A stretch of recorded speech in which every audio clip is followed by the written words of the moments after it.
Hey, welcome back to the Artie Lange Show. My first guest, excited to have him here. He's MTV royalty, this guy. One of the first major videos, innovative video, and a huge hit song in the earliest days of MTV.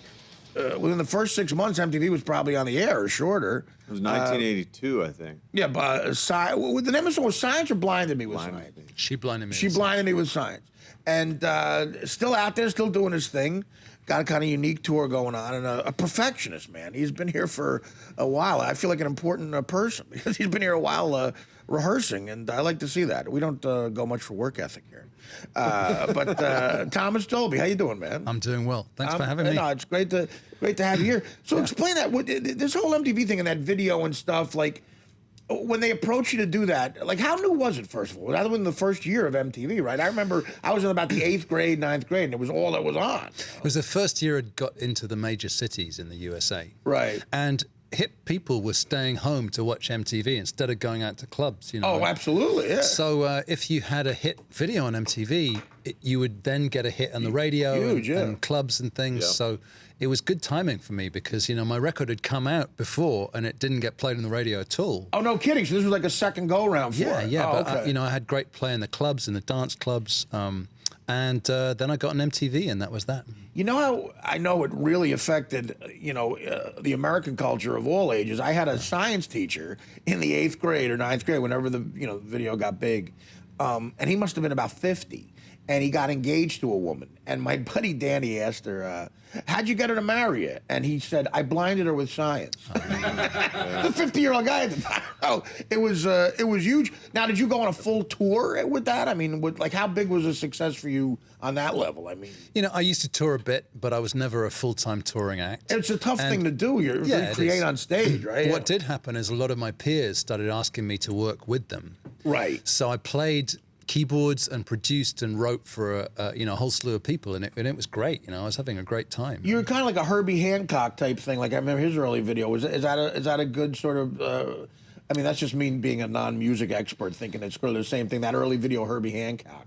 You know, it's not a very fair comparison, but I'll take it because he's one of the greatest keyboard players alive. So. Right? No, absolutely. The whole idea was like we went to Oxford, right? No. I grew up outside Oxford. Okay, I left school at 16. From outside Oxford. Oh, okay. Oh, you did? My dad was an Oxford professor. You know, okay. Yeah, that's what probably it was. the connection, yeah. You know, there was always, I don't know if this is like an urban legend or whatever, but everyone always said that the whole Dolby noise reduction was your dad, which I always assumed was wrong. Urban legend. Everybody, a lot of people thought you were. I was like, yeah, Thomas Dolby, you know, Dolby noise Well, a lot of people think you have reduction, something to do with dad. that fam. That you're not. You have anything to do with No, Dolby. no relation. What did your father it's a think good about story. as an Oxford professor? What did he think about you leaving school at 16? He thought it was great. I mean, my whole family were very academic. Oh, right. But I was sort of the black sheep. But, you know, I mean, he dined out in it, really. You know, he'd be dining at high table at Oxford and he'd say, young Tom's a pop star. Yeah, right. Oh, so he was into it. That's cool. He was into it, yeah. Right, it could go either way there. So you were interested, I mean, you were interested in music, and you saw that you could basically put something out there as a solo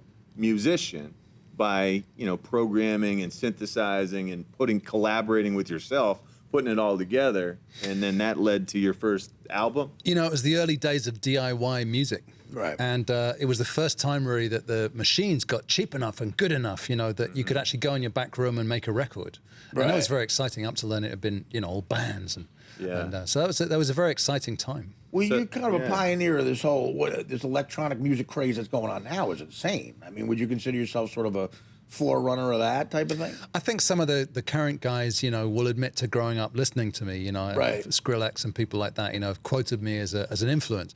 But I'm really a songwriter, you know. I mean, I happen to use the synthesizer as my instrument, you know, like, I don't know, David Byrne uses the guitar, but he's not a guitarist per se.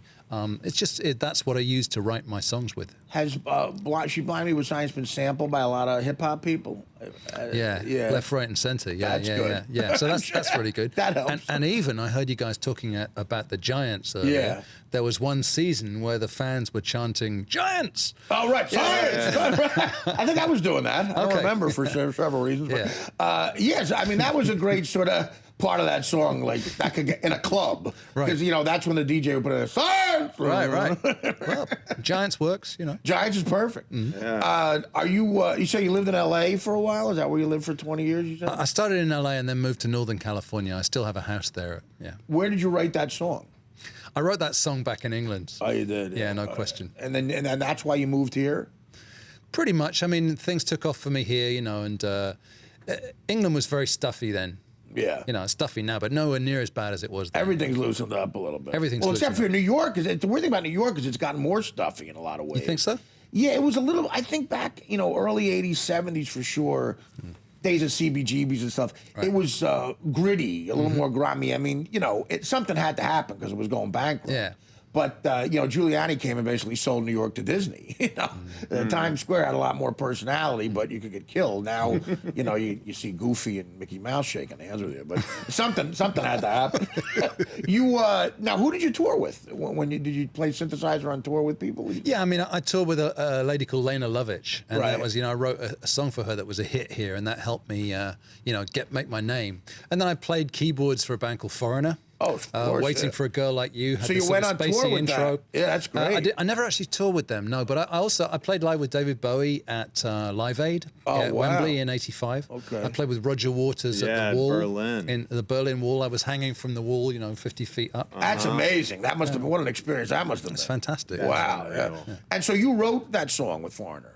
No, I didn't write it. No, no. Okay. Yeah, but that's got your perfect. It's sort of like ideal for you at the beginning of it. Well, they would leave me alone in the studio all night, just down here at Electric Lady, and they'd come back in the morning, and I'd filled up tracks with just ideas, That's that sounds like a good thing for a band if you have a guy like that. Well, that was great. When Yeah. as a 20-year-old, that was really great, and they paid me enough that I then went home and made my first album with the fees that I got from Foreigner. So that was a good deal. Well, you were pretty young. That's crazy. How young were you? I was 20 when I did that. I mean, that's a kid, Yeah, I was a kid. When She Blinded Me with Science came out, you were 20. 22. Oh, okay. Did you fall in any pitfalls that young kids do? Did you start smoking the funny stuff, or?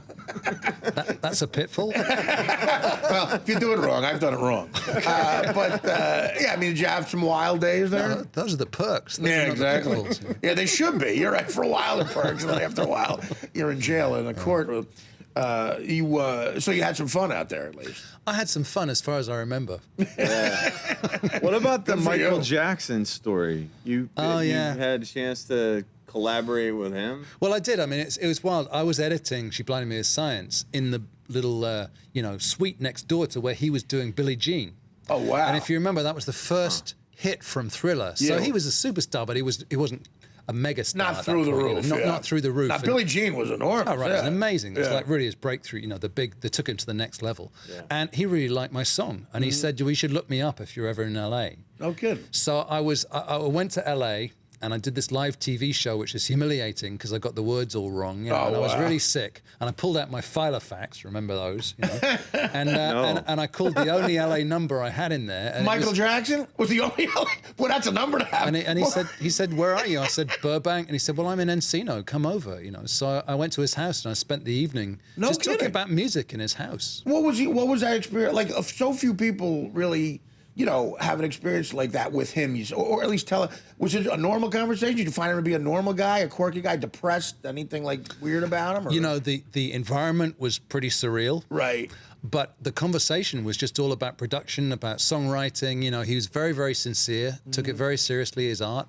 But it got more surreal as the evening went on because he was sitting in this big sort of medieval throne in these Really? wearing these pink silk pajamas. And I thought he'd given the staff off for the night because it seemed like it was only us in the place, right? Yeah. But halfway through the evening, I noticed little faces in the banisters, around the room. I go, what's up with that? And he goes, "Oh, the neighbor kids, I have them in on Thursdays. And come on down here, you guys." You're And kidding they me. started playing with remote control trucks and things. Oh, my So he and God. I keep talking about music production. Every now and then he goes, "Excuse me a second, Billy, don't do that. You're kidding me. Jimmy, bring that over here." That is unbelievable. And this is like 1982 or something? A little bit later than that, probably 84. Yeah. Wow. Yeah. And then he said that he was about to start making a And new... he's in silk pink pajamas while he's telling Billy. Yeah. In a throne. Yeah. I mean, Michael Jackson in 1984 was everywhere too. I mean, Yeah. really, Thriller came out in '83, so that was probably he was Okay, yeah, so it would have been 83. Right. 83, yeah. So then, then what happened? He said something else. He said he was about to start making an album with his brothers because they Okay. wanted to get, They were all pissed that he was so getting big. they made Victory, and he said, we need songs, and I thought, great. So I went away. I went back to England, and I started writing a song called Hyperactive All right. for him Oh, to sing. yeah, right. And I sent him the demo. Didn't hear anything back, and so a few weeks later, I got in touch. I called him up, and I said, "What did you think of that tape I sent you?" He goes, "Well, I like the drums." I said, "Can I get you anything else then?" He said, "Are you anywhere near Wales?" And I said, "Wales, the country?" And he said, "Yeah." And I said, "Why?" And he said, "Can you get me some ragwort for my llamas?" What? No way. It's kind of weed that grows in. Yeah, right. That is crazy. Well, you- it's just we got to take a break, but I think it's so funny that you. Most people, like, the one number they have in Los Angeles is like your cousin Eddie or some loser kid who deals weed, who has like a studio apartment in Sherman Oaks. You had Michael Jackson's number, and you're in the. That is great. Knowing what happened afterwards is kind of nuts with the kids. But, all right, we're gonna take a break, and we'll be back with a very interesting Thomas Dolby after this. The Artie Lange Show, weeknights on Audience, only on DirecTV.